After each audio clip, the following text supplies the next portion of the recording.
दुखवा में लोगवा सबे घबराला। दुखवा में लोगवा सबे घबराला।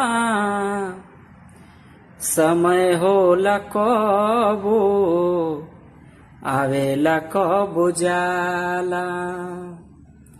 समय होला कबो आवेला कबो जाला। सुख दुख सबका होला समय के फेर से। केहू के तानी पहिले होला केहू के देर से। सुख दुख सबका होला समय के फेर से। केहू के तानी पहिले होला केहू के होला देर से।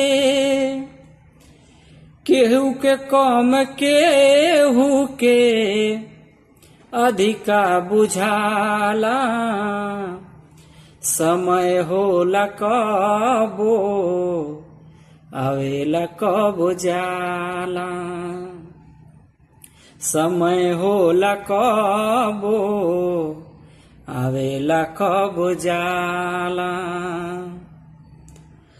भले होख सुख चाहे दुख होखे भारी। आवेला जिंदगिया में दोनों पारा पारी। भले होख सुख दुख होखे चाहे भारी। आवेला जिंदगिया में दोनों पारा पारी। आके दोनों आपन आपन देखावेला कला। आके दोनों आपन आपन दिखावेला काला।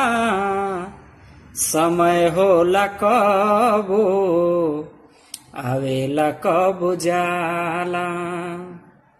समय होला कबो आवेला कबो जाला।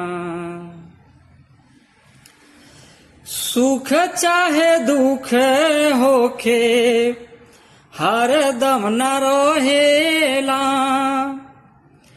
दोनों सिखावे सबके सीखे खातिर कहेला। सुख होख दुख होखे हरदम नाही रहेला। दोनों सिखावे सबके सीखे खातिर कहेला। विनोद के आपन विनोद के आपन बाट दुख में चिन्हाला। समय होला कबो आवेला कबो जाला। समय होला कबो आवेला कबो जाला। दुखवा में लोगवा सबे घबराला। समय होला कबो आवेला कबो जाला।